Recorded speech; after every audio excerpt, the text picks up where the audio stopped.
secretario, me corresponde abrir la sesión solemne de la Real Academia de Medicina de Cantabria, en la que se nombra al doctor don Carlos Fernández Viadero, académico correspondiente. Lo hago en nombre de la doctora Garijo, que está de baja estos días. Y concedo la palabra a la doctora Blanco, vicesecretaria de la Real Academia de Medicina de Cantabria, para que dé lectura al extracto del acta de nombramiento como académico correspondiente de esta corporación al doctor don Carlos Fernández Viadero. Buenas tardes. La Junta de Gobierno de la Real Academia de Medicina de Cantabria, en sesión celebrada el pasado día 21 de diciembre del 2020, acordó nombrar académico correspondiente de esta Real Academia de Medicina de Cantabria al doctor don Carlos Fernández Viadero, en consideración a su labor, entrega y dedicación a la medicina. Santander, 25 de mayo de 2023. Tiene la palabra la doctora María Ángeles Rosa Sierra, que nos hará una presentación del doctor Carlos Fernández Viadero. Muchas gracias. Desde luego es un placer para nosotros tener hoy aquí al doctor Carlos Fernández Viadero, algo que hace tiempo ya que estábamos esperando y que, como comentábamos hace un momento, se vio interrumpido por la pandemia y la reorganización posterior. El doctor Carlos Fernández Viadero se licenció en Medicina en la Universidad de Cantabria con premio extraordinario. Durante el tiempo de estudiantes de Medicina, fue colaborador en el Departamento de Anatomía y Biología Celular y comenzó sus estudios de doctorado en el área de neurobiología bajo la dirección del doctor Dámaso Crespo. Durante el doctorado colaboró en diferentes publicaciones y comenzó a especializarse en el área de envejecimiento cerebral y biogerontología. Simultánea esta actividad con su formación clínica como médico residente en el Hospital Universitario Marqués de Valdecilla en la especialidad de Medicina Familiar y Comunitaria, trabajando posteriormente durante los años 87 a 89 en diferentes actividades clínicas dentro de la actividad de la atención primaria y la medicina de urgencias del INSAL. Es en 1989 cuando obtiene una plaza por oposición de médico geriatra del INSERSO en el Ministerio de Asuntos Sociales, iniciando así su actividad en el área de la geriatría clínica. En el año 2000 obtiene el título de médico especialista en geriatría, continuando su actividad en la residencia de Santander y simultaneándolo con una plaza de funcionario de carrera del Gobierno de Cantabria, por la que se traslada al Centro de Rehabilitación Psiquiátrica de Parayas, donde realiza su actividad clínica tanto en las camas psiquiátricas como en la psicogeriátrica. El doctor Fernández Viadero realizó una estancia en el año 2001 en el Hospital Universitario de London, Ontario, en Canadá. Allí establece una estrecha relación con el profesor Hachinsky, director del Departamento de Neurociencias en la Universidad de Western Ontario, en el citado hospital, con la que todavía mantiene. En el año 2014 se incorpora como facultativo especialista del área del Hospital Universitario Marqués de Valdecilla, adscrito al servicio de psiquiatría, primero en el Hospital de Parayas y posteriormente ya en la unidad de media estancia psiquiátrica del Santa Cruz de Liencres, donde continúa en la actualidad en esta citada unidad. Desde el año 2020 desarrolla con el doctor Martínez Antón el programa de psicogeriatría de psiquiatría del Hospital Marqués de Valdecilla.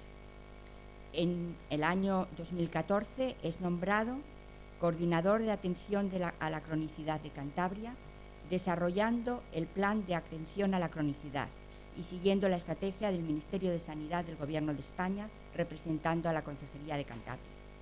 Posteriormente colabora en el desarrollo e implementación de la estrategia de cronicidad en el Servicio Cántabro de Salud y en la Oficina de Cronicidad y Pluripatología dirigida por el doctor Iñaki Lapuente. En estos años inicia sus trabajos como miembro de diferentes proyectos de la Unión Europea, en forma de acciones conjuntas que se centran sobre la cronicidad.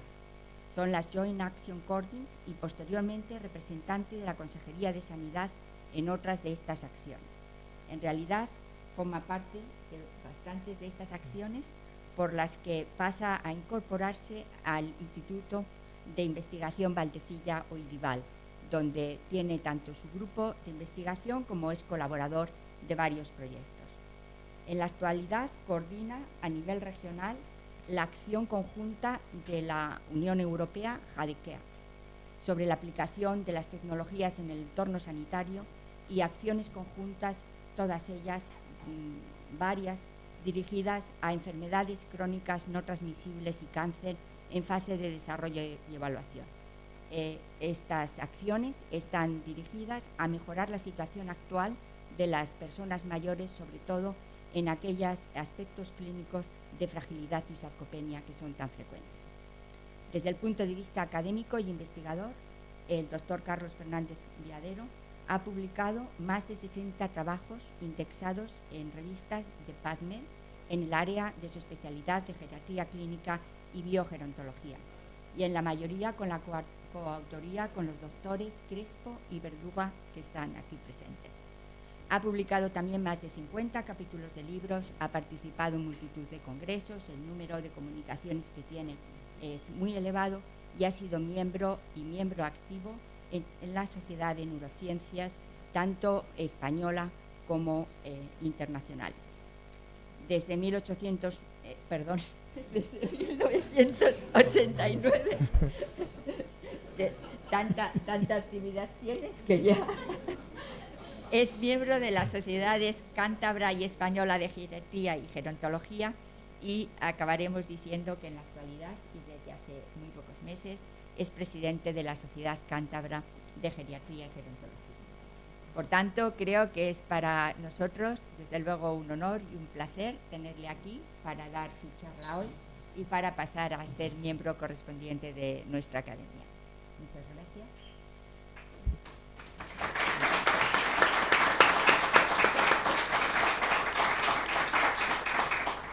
Muchas gracias, doctora Ros. Tiene la palabra el doctor don Carlos Fernández Viadero, que impartirá su conferencia sobre envejecimiento y cronicidad. Buenas tardes. Bueno, es una satisfacción para mí estar esta tarde aquí para pasar a pertenecer a la Academia de Ciencias Médicas de Cantabria.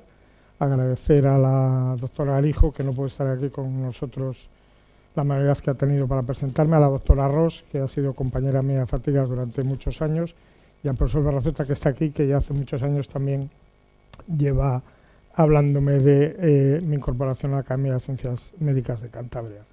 Yo, si me permiten, prefiero hablar de pie. Yo no sé si es posible o no es posible.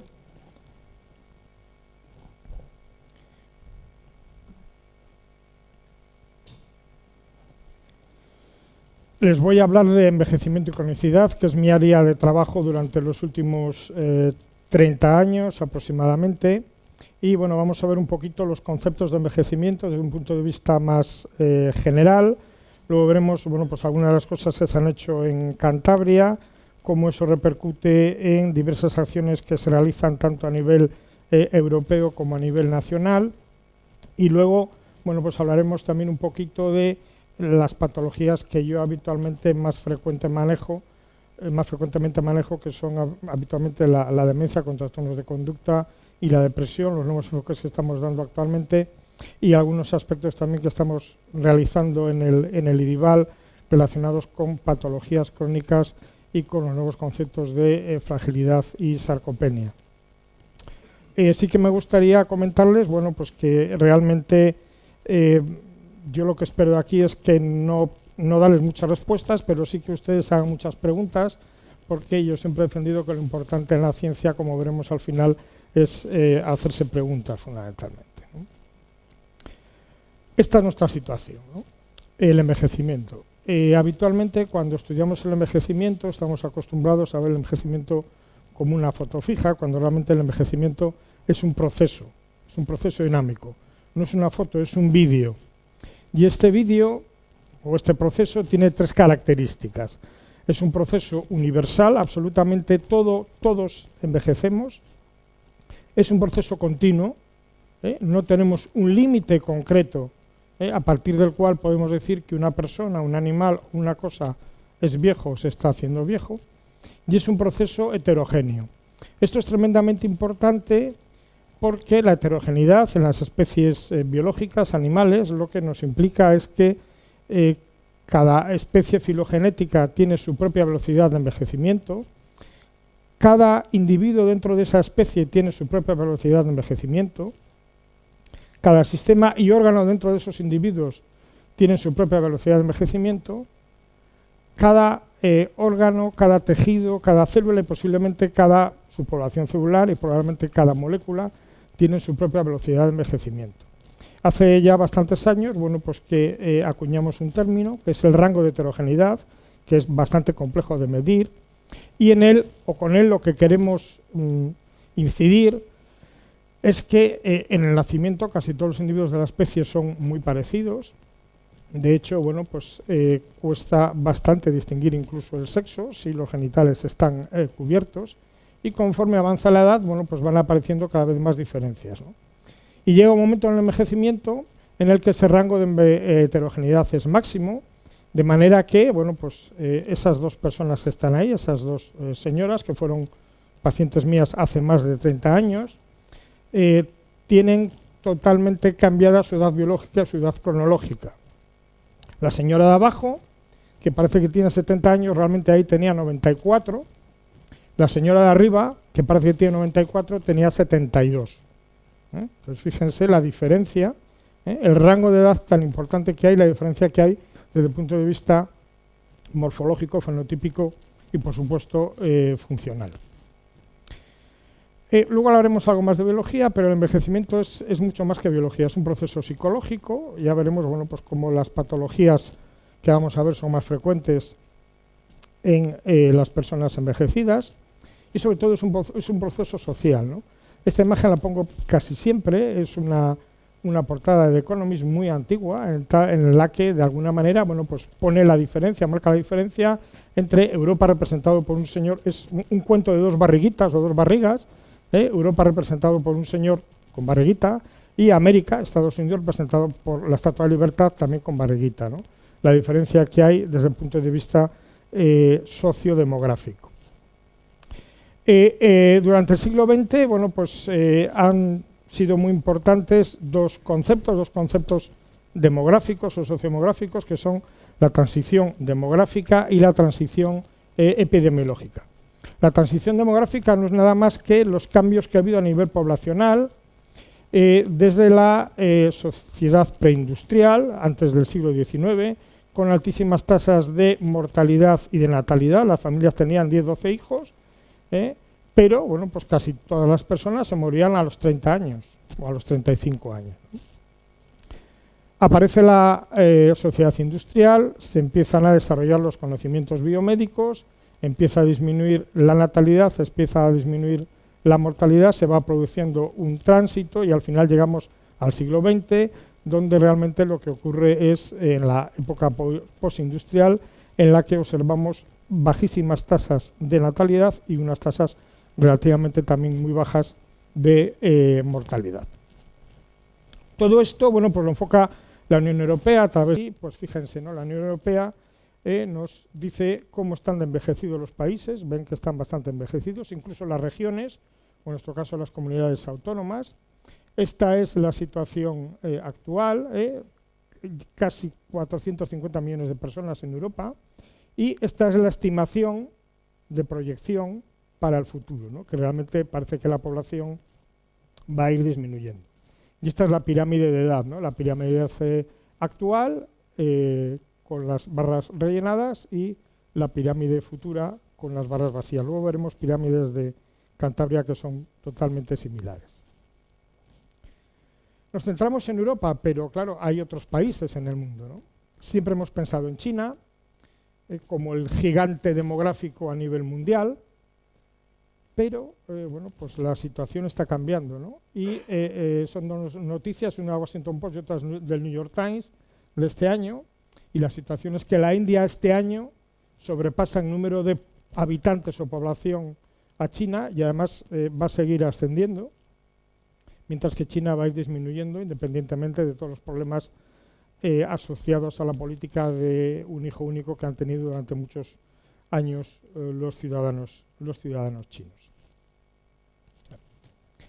¿Qué ocurre con los 35 países más industrializados del mundo. Este es un trabajo de hace unos años en el cual se realiza una estimación de estos países y lo que se ve es que hay una estimación con una probabilidad bastante alta, entre el 60 y el 85%, de que la mayor parte de estos países, o en la mayor parte de estos países, las mujeres sobrepasen los 90 años de expectativa de vida media y los varones se muevan entre 80 y 85, con una ventaja diferencial a favor de los varones, puesto que de alguna manera parece que estamos alcanzando la esperanza de vida media de las mujeres. Y fíjense, esto es una estimación española del Instituto Nacional de Estadística. Cuando la doctora Irós y yo empezábamos medicina, pues estábamos por aquí. Si queríamos hacer un estudio con centenarios, pues tendríamos que recorrer toda España para encontrar 1000.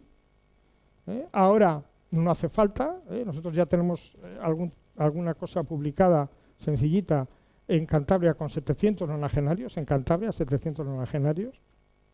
Y fíjense la proyección, si yo soy, centenarios. Si yo soy centenario estaré por aquí y si yo llego a centenario, cuando yo llegue a centenario, pues vamos a ser más de 200.000 centenarios en España.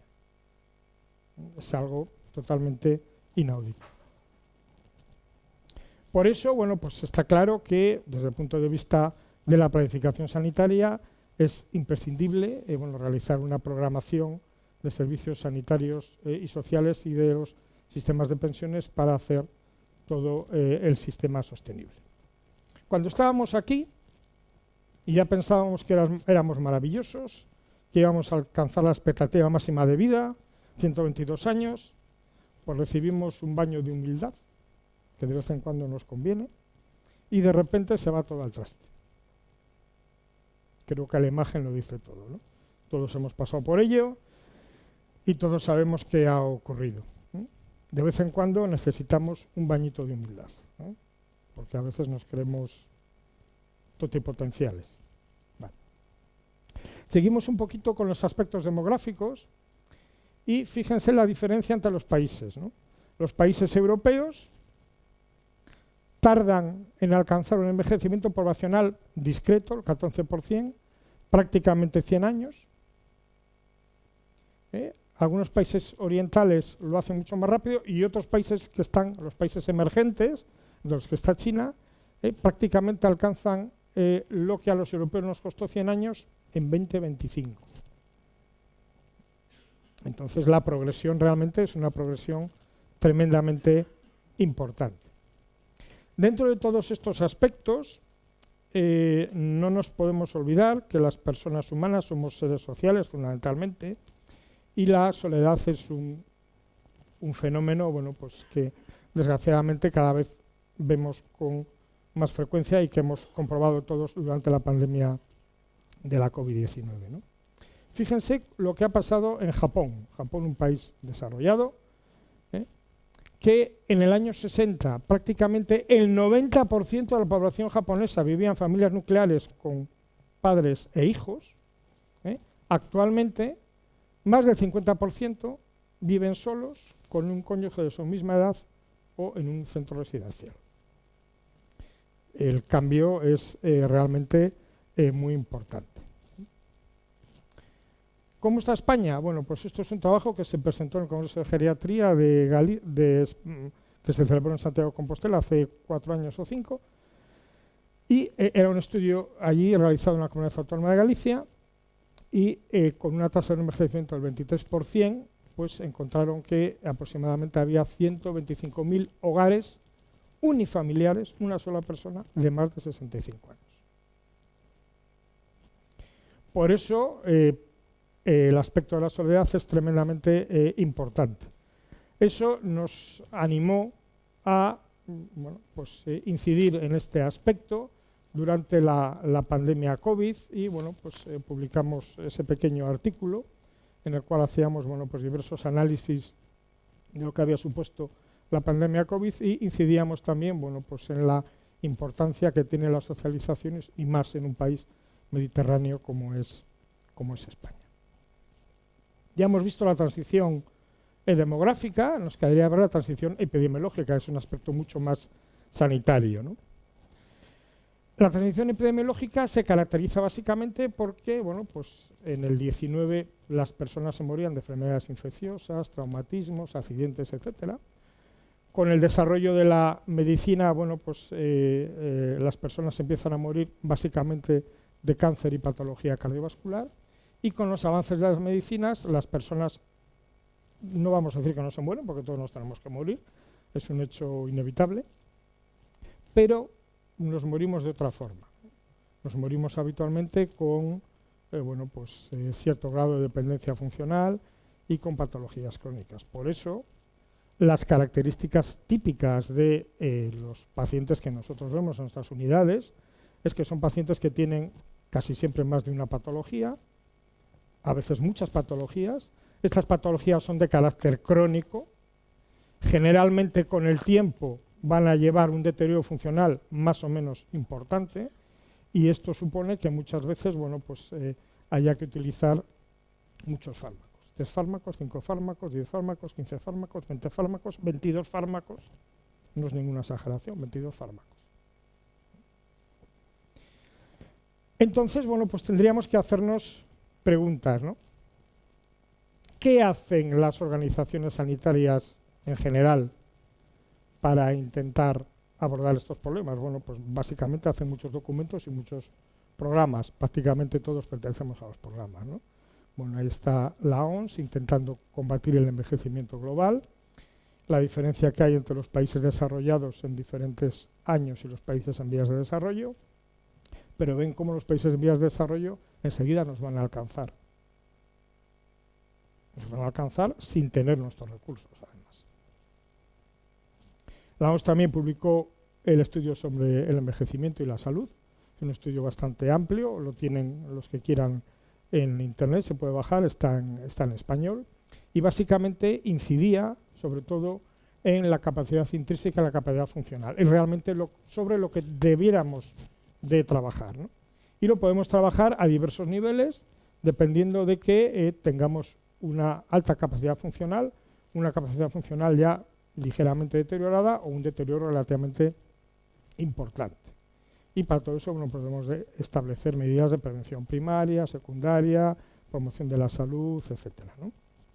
Europa, bueno, pues tampoco se queda atrás, y la región europea de la OMS, bueno, pues intenta promover la salud, prevenir la enfermedad y fomentar la autogestión de los pacientes con patologías de carácter crónico. Eso básicamente, bueno, pues lleva a Europa a intentar alcanzar en el año 2020, bueno, pues esta situación y a cumplir la triple meta, ¿no? La triple meta, bueno, eso está más farragoso. La triple meta es muy sencilla. Es más salud o mejor salud, mejor experiencia o mejor calidad de vida, y si es posible a menor coste. Es como ven algo muy sencillo. Y para eso, claro, ahí ya tenemos que cambiar nosotros, ¿no? Para eso propone o promueve un cambio de paradigma, ¿no?, la Unión Europea. Nosotros estamos acostumbrados a hacer este tipo de atención sanitaria, y desde las instituciones europeas nos dicen, bueno, pues que debiéramos de hacer este otro tipo de atención sanitaria, ¿no? Más comunitaria, más centrada en el paciente, más preventiva, el paciente más informado.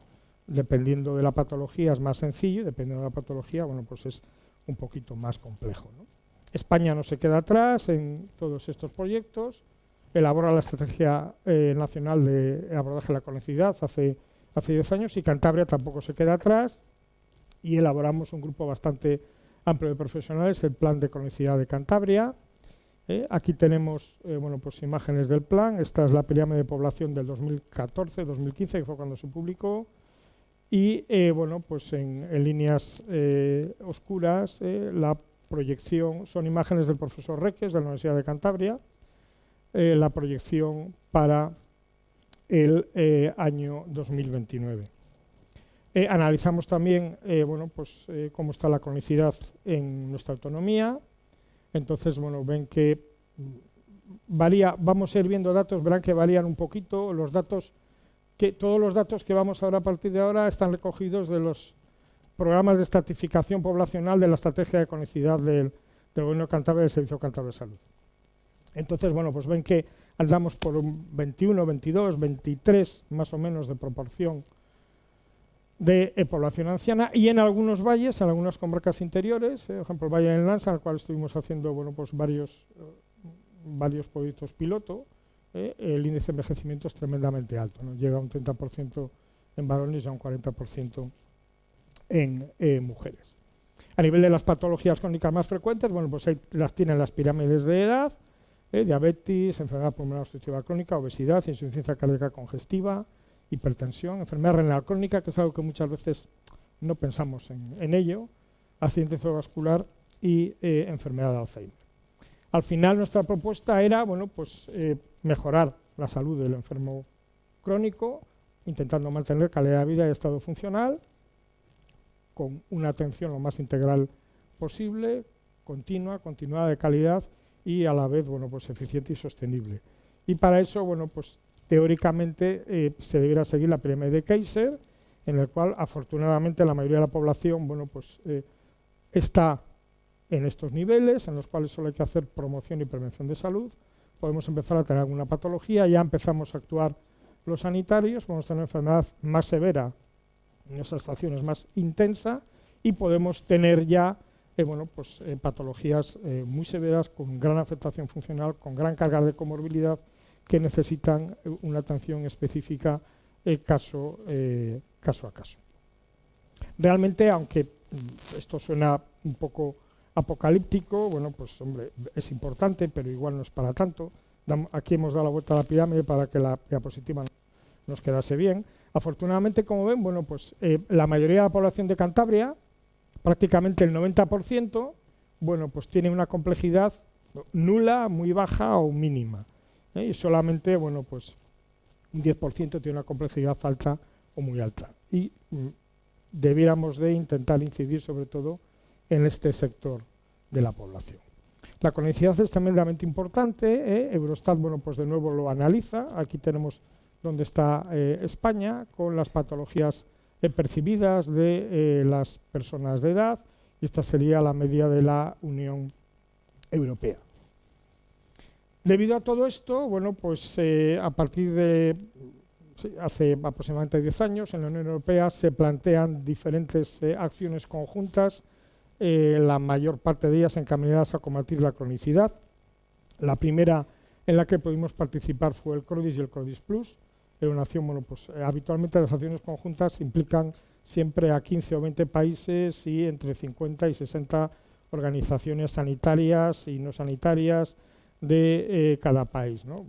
Básicamente, las acciones conjuntas lo que pretenden es exponer programas o acciones que en algún país han dado resultados eficientes y trasladarlo o extrapolarlo al resto de países u organizaciones convocantes. También, luego veremos, desde el Servicio Cántabro de Salud se lideró una acción, un proyecto de investigación del programa Interreg Sudoe con regiones francesas, Asturias y regiones portuguesas sobre cronicidad infantil. Luego veremos que los niños también tienen patologías crónicas, aunque sean solo un par de imágenes. Y pues desde hace unos años estamos colaborando con el Departamento de Ingeniería Fotónica, está por aquí el profesor López Higuera, y uno de los proyectos más importantes ha sido el proyecto TEDES, en el cual pues pretendemos, luego hablaremos un poquito más de él, ahondar en temas relacionados con la fragilidad y la sarcopenia y cómo cuantificarlo de una manera lo más insesgada y objetiva posible. Actualmente tenemos en marcha el proyecto JITCARE, basado en la aplicación de tecnologías. Luego veremos un poquito lo que estamos haciendo. Básicamente lo que estamos haciendo está relacionado con el programa de psicogeriatría y la telemedicina en psicogeriatría como sistema de apoyo al mundo residencial. Y actualmente está en fase de evaluación esta acción conjunta sobre cuando Europa habla de enfermedades crónicas, muchas veces habla de enfermedades no transmisibles, no communicable diseases, y cáncer, una acción conjunta que ahora mismo hemos solicitado participar Son 26 países y más de 70 organizaciones y teóricamente pues hay una cantidad de dinero bastante importante que la Unión Europea está dispuesta a poner para que en 3 o 4 años seamos capaces de desarrollar este tipo de acciones. Como les decía antes, realmente la cronicidad pensamos que es un problema de los mayores, y es cierto, es un problema de los mayores, pero también es un problema de las personas adultas y también es un problema de los jóvenes.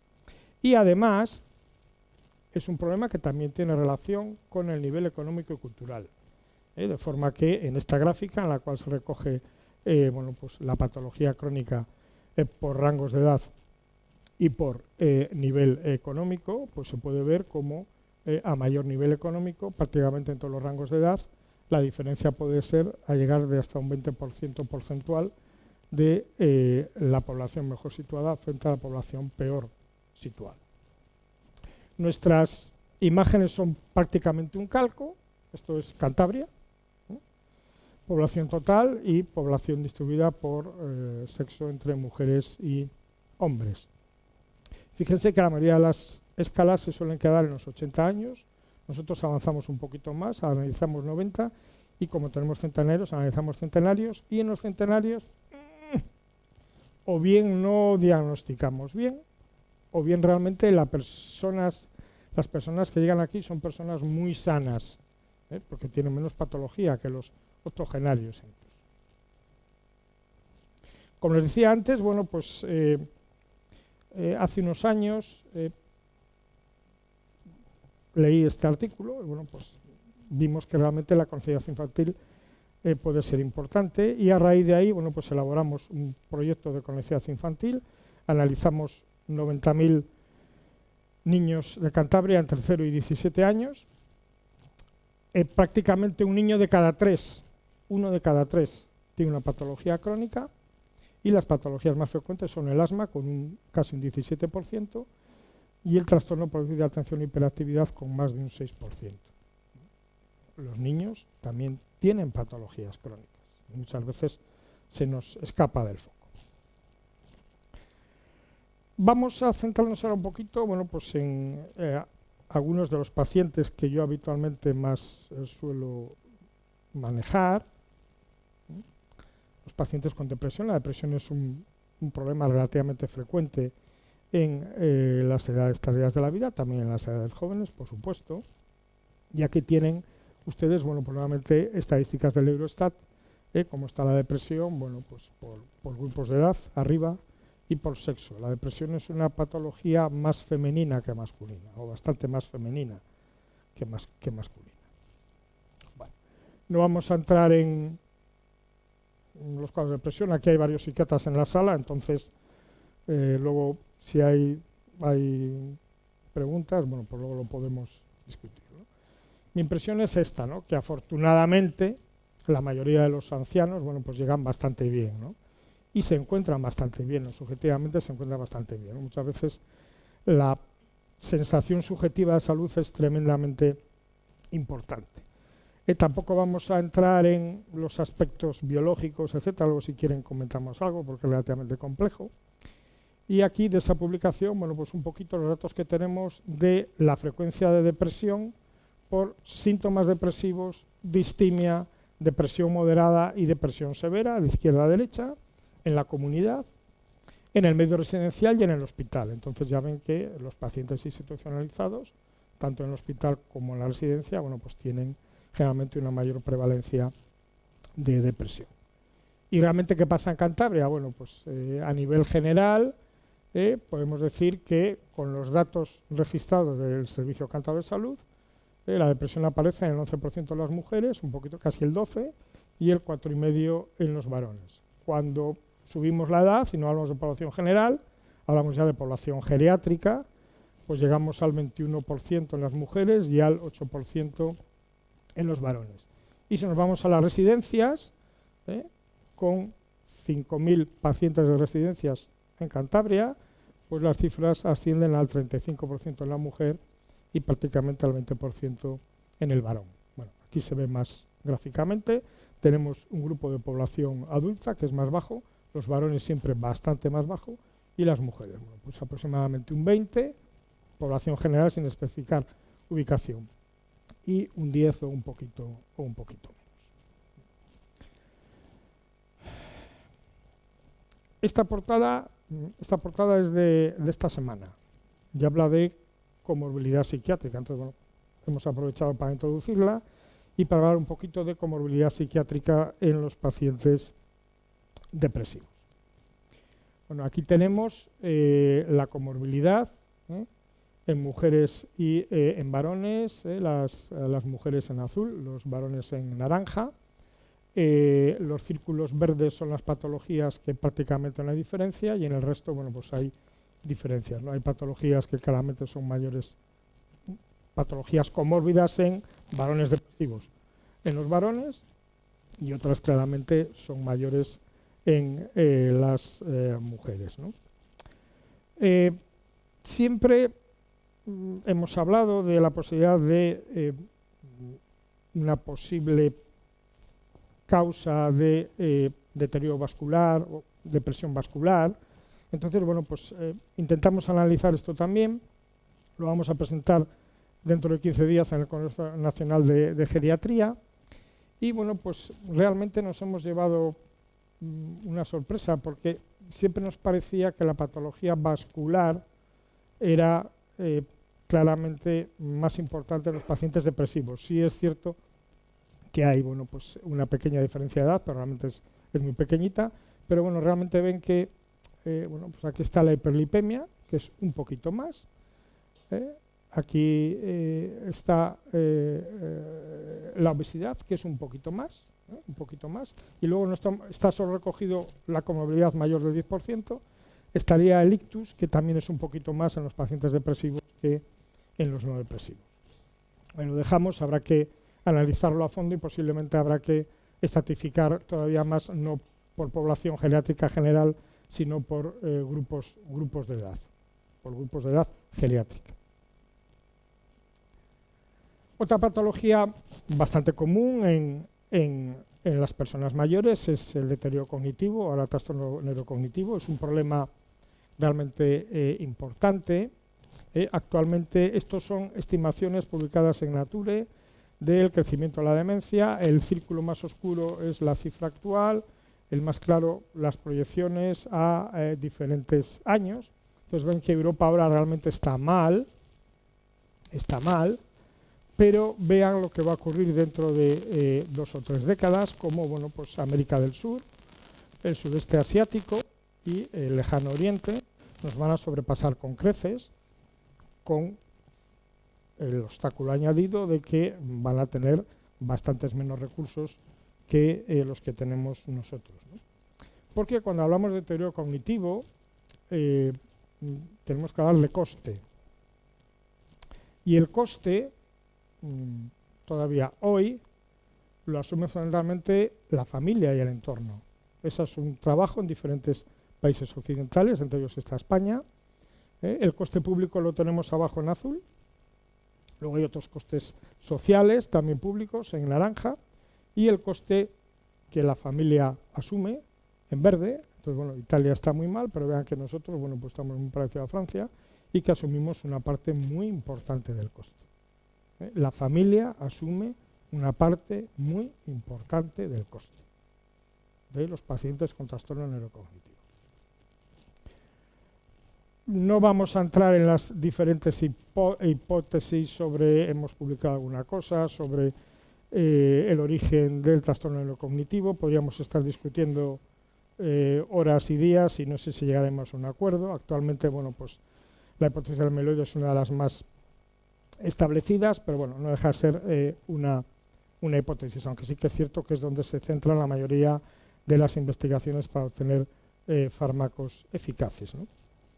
Estos son los datos que obtuvimos en el plan de cronicidad de Cantabria. Bueno, pues en aquella época ahora tenemos un poquito menos, teníamos 7.000 y pico pacientes con enfermedad de Alzheimer, y de nuevo, bueno, pues intentamos analizar un poquito las patologías crónicas que aparecen en los pacientes con enfermedad de Alzheimer. Ven que, bueno, pues hay diferencias, estos son varones y mujeres, diferencias por sexos, hay muchas diferencias, pero ven que las patologías vasculares la hipertensión, la hiperlipemia y la enfermedad vascular general. Enfermedad cardiovascular en general, donde está metido prácticamente todo, ven que son tremendamente frecuentes, un 40 y algo, 50 y algo y 70%. O sea, son pacientes que tienen una carga cardiovascular importantísima. Realmente, bueno, pues cada uno tenemos nuestros sesgos. Yo ya he dicho a la profesora Ross, estuve con el profesor Hachiski, entonces el profesor Hachiski es muy vascular, entonces, bueno, pues a uno se le pegan los sesgos, ¿no? Y yo soy bastante vascular en ese aspecto, ¿no? Defiendo que los aspectos vasculares son muy importantes en el trastorno neurocognitivo, ¿no? Ahí tienen, bueno, pues algunas patologías, de nuevo, esta vez entre población sin deterioro cognitivo y población con deterioro cognitivo. La población sin deterioro cognitivo en naranja o en rojo. Entonces, bueno, ven cómo sí que hay diferencias, sí que los pacientes con deterioro cognitivo, bueno, pues generalmente tienen una mayor prevalencia de estas patologías. Ven que curiosamente, bueno, pues la hiperlipemia es la misma y en la ansiedad también es la misma, ¿no? Hay otras patologías no vasculares, ¿no? Un aspecto importante, muy importante, hemos hecho la comparación, pero son poblaciones no muy comparables, porque tienen 10 años de diferencia. De nuevo, aquí habría que hacer un estudio a fondo, ajustado por grupos de edad. Y posiblemente hay mucha población, posiblemente año a año, como muchos grupos de 5 años, para ver realmente qué es lo que está ocurriendo. Bueno, esto es lo mismo con patologías un poquito menos prevalentes. Vale. He dicho que nos tenemos que hacer preguntas y es importante, bueno, pues hacernos preguntas, ¿no? Relacionadas con el envejecimiento. Yo no sé de aquí cuántos profesionales están acostumbrados a trabajar con pacientes muy mayores en domicilio y pacientes que utilicen pañal de incontinencia. Entonces, los que están acostumbrados a ver este tipo de personas saben que con mucha frecuencia la familia llama porque tienen ampollas en el área del pañal. Entonces, bueno, pues nosotros veíamos ampollas, y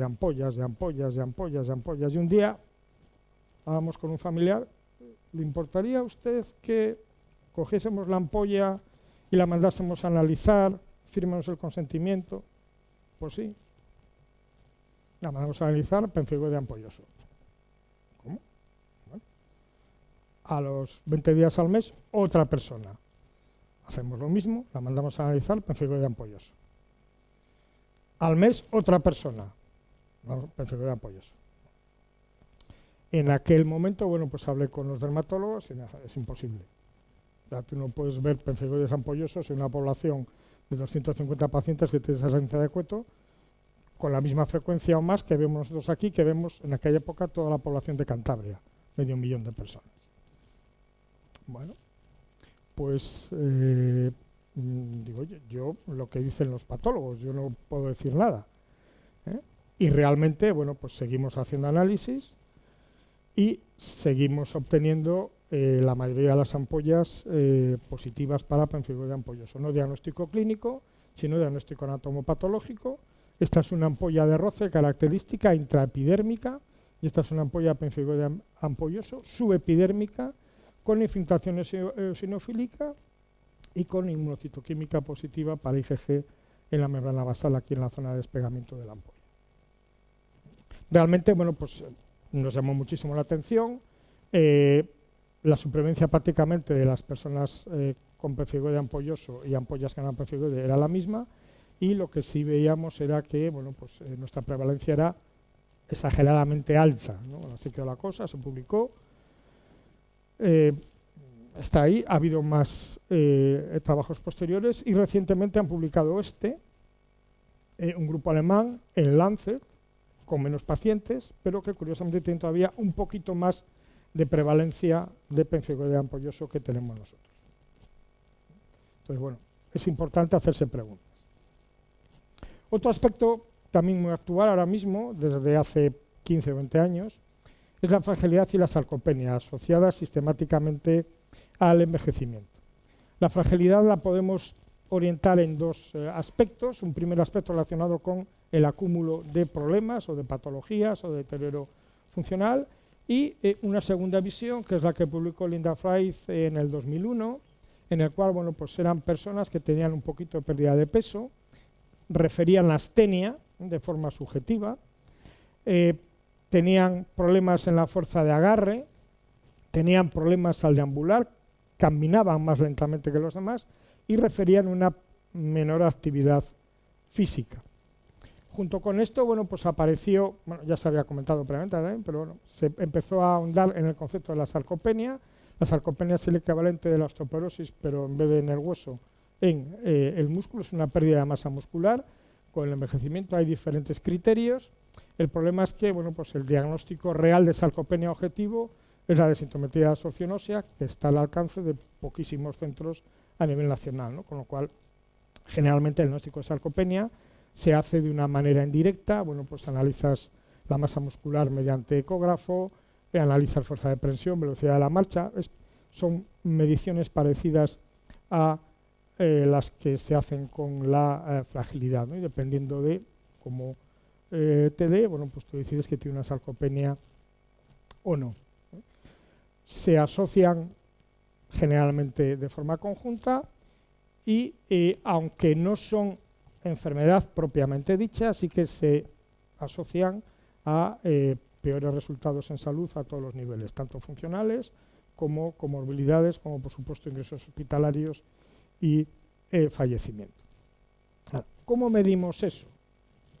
Pues eso, cogemos el dinamómetro, el señor que está así temblando, decimos, coge usted el dinamómetro y apriete. Entonces, bueno, pues es una medición, lo hacemos 3 veces, el valor más alto, en los 2 brazos. Bueno, es complejo y realmente sometido a mucha subjetividad, ¿no? Entonces, bueno, pues en ese momento, hace 5 años o 4 años, bueno, pues tuve la fortuna de contactar con el grupo del profesor López Higuera y, bueno, nos planteamos la posibilidad de intentar un diagnóstico objetivo. Luego hay que medir la velocidad de la marcha. Una persona mayor, imagínense, tú con el cronómetro, ande, y mides la velocidad de la marcha, dependiendo de la publicación que miremos. Hay publicaciones inglesas y americanas, lo miden en yardas, lo miden en pies, unos en metros, unos utilizan 4, otros 4,75, otros 5, otros 10, otros lo que andan 2 minutos. Ven que hay muchas formas diferentes de medir lo mismo y no siempre obtenemos los mismos resultados, ¿no? Entonces, por eso se planteó el realizar una medición objetiva de estas dos comorbilidades, no son patologías en el sentido estricto. Entonces, bueno, pues con el grupo del profesor López Higuera, aquí tiene un ejemplo, hacemos un análisis videográfico de la marcha, en el cual podemos medir realmente, bueno, pues la velocidad del paso justo en el medio del trayecto que a nosotros nos interesa. Y todavía posiblemente, desde un punto de vista mucho más interesante, hacemos un análisis con silla de carga, cómo una persona mayor se levanta y se sienta de una silla. Entonces, fíjense la diferencia entre, esta es la presión, ¿no? Intenta, y al final se levanta. Y esto es un control joven sano. La diferencia es impresionante.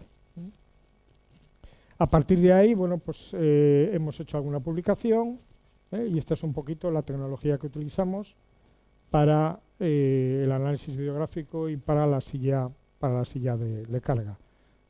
Se realiza todo con el proyecto TEDES y ahora, bueno, pues vamos a intentar continuar también con este proyecto.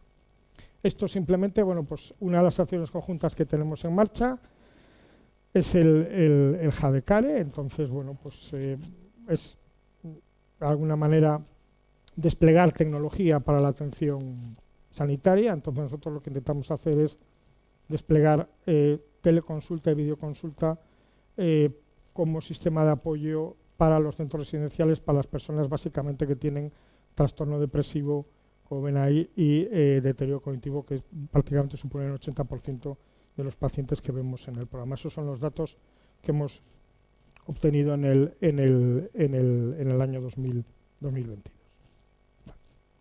pero tenemos que seguir haciendo preguntas, ¿no? Y una pregunta sería, ¿por qué envejecemos? Múltiples teorías, ¿no? Un problema genético, un problema de acortamiento de telómeros, epigenética con las histonas, otras proteínas, aspectos nutricionales, la mitocondria,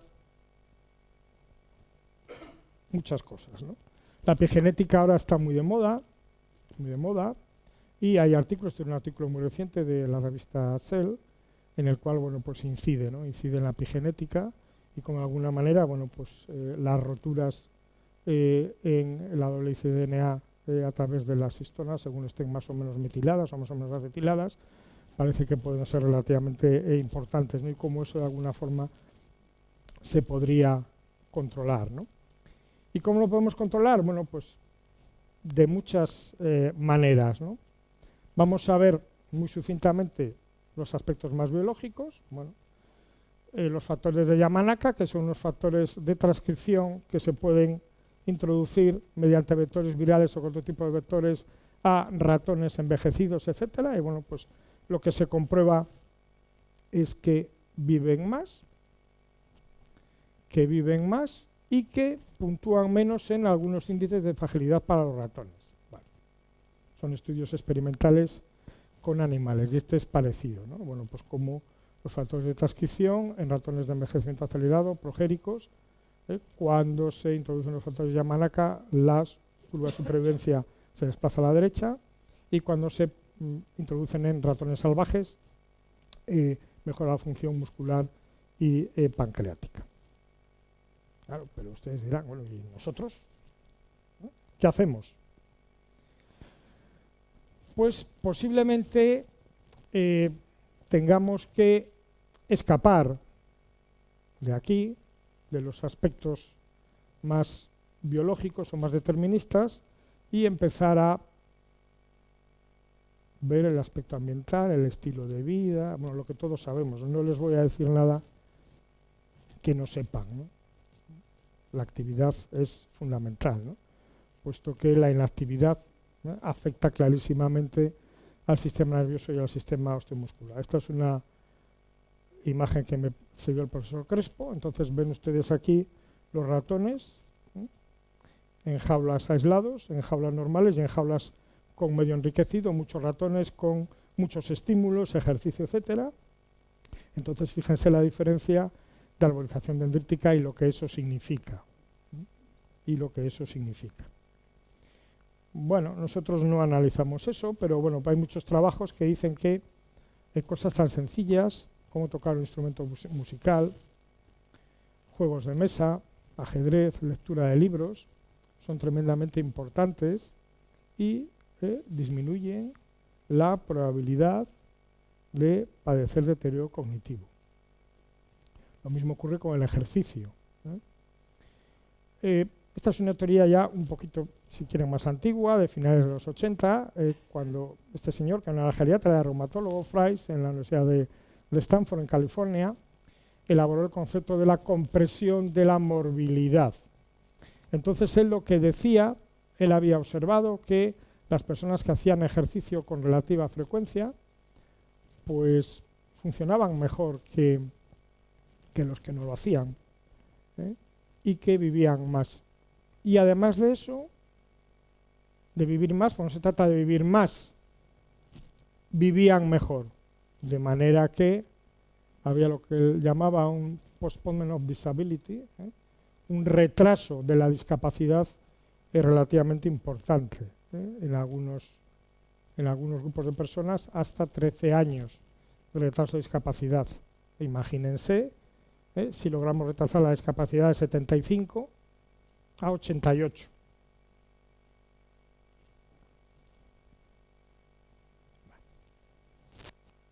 También funciona, por supuesto, con el deterioro cognitivo. Hay múltiples ensayos de todo tipo que dicen que mejora las actividades cognitivas en mayor o menor medida.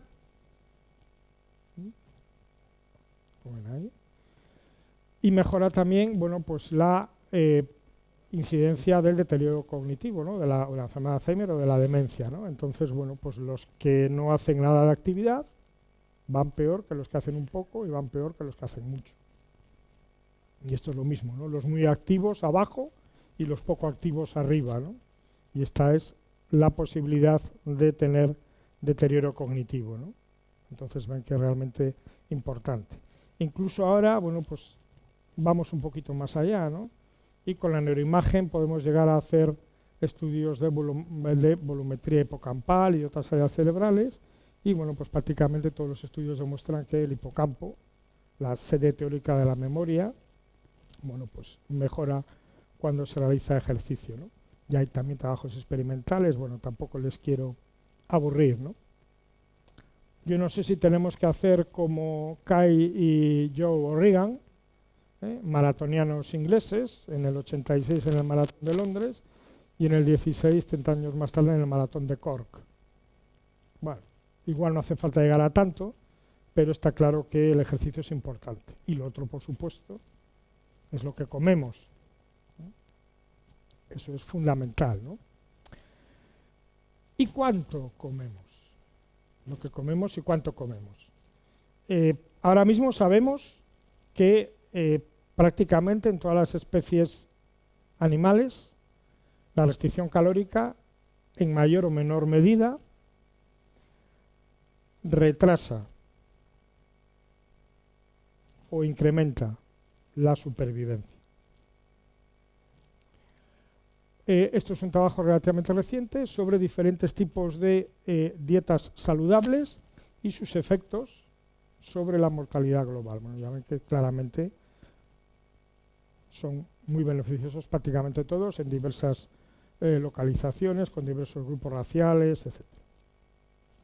¿Qué podríamos resumir? Bueno, pues que prácticamente casi todos los trabajos que hay, de alguna manera, bueno, pues nos inciden en el beneficio o los beneficios que tiene una dieta saludable y una dieta no excesivamente hipercalórica, ¿no? Sino una dieta más bien hipocalórica. Hablamos antes de soledad, bueno, tienen ahí, no vamos a analizar, un montón de trabajos, todos recientes, sobre lo que supone el distanciamiento social en nuestras habilidades cognitivas y también en nuestro estado de ánimo. Esta imagen es importantísima. Luego, si quieren hablamos de eso. Eso es fundamental, pero encima se encristala. Eso es fundamental. Luego, como os digo, si quieren hablamos de eso. ¿Cuál es el final? Bueno, pues el final es este. Envejecer proactivamente. La OMS dice que tenemos que ser proactivos. Entonces hay que ser proactivos. Y no me gustaría acabar sin, bueno, pues alguna frase lapidaria que siempre suelo utilizar. Bueno, pues uno de mis maestros, aquí tengo varios maestros, pero bueno, este fue también uno de mis maestros, ya era ya un poco más mayor, que es el profesor Hachinsky, un defensor de bueno, pues el deterioro cognitivo de origen vascular a nivel internacional. Bueno, ha sido editor de Stroke y de muchas revistas de neurología, etcétera, ¿no? Entonces, siempre me decía, pregúntate siempre por qué, por qué, y por qué, y por qué, y por qué. Y cuando te venga una idea rara a la cabeza, hazte la siguiente pregunta, ¿y por qué no? No es nada más que decía Einstein, ¿no? Lo importante es no dejar de hacerse preguntas. Y ser humilde. Es muy importante ser humilde, porque la verdad nunca es pura y nunca es simple. El conocimiento o la ciencia no puede ser dogmático. El conocimiento es algo difuso y cambiante, y tenemos que asumir que lo que hoy nos parece una cosa, mañana va a venir una teoría y bueno, pues que nos va a cambiar todas nuestras ideas, ¿no? Lo que he contado aquí no es una tarea personal, es una tarea de mucha gente con la que llevo trabajando muchos años.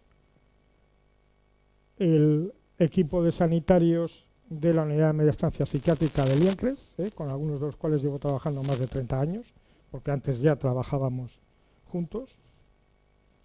El equipo del profesor Higuera, no se nos reconoce, estamos con mascarilla, trabajar con ingenieros es muy interesante, muy interesante.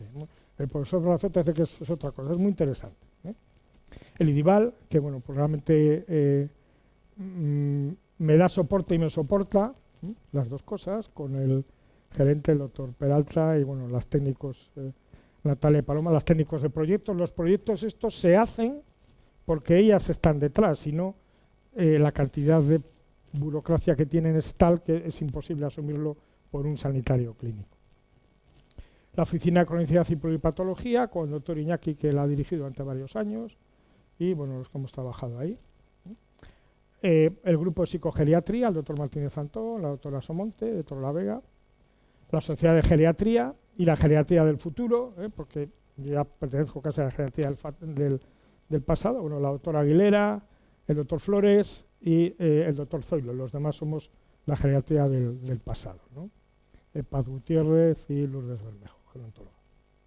Y luego, por supuesto, bueno, no puedo finalizar sin agradecer al grupo de biogerontología, hay el grupo inicial, el doctor Ordóñez, el doctor Peña y Magdalena Jiménez ya están jubilados. Bueno, todavía seguimos en activo el profesor Crespo, que está aquí, la doctora Vera, que también, y el que los habla, porque bueno, pues gran parte de todas las publicaciones y todo lo que hacemos es un trabajo conjunto, y evidentemente yo solo no podría hacer nada de esto. Pues nada más, con esto ahora quedo a su disposición por si quieren hacerme preguntas de cualquier tipo, de cualquier índole,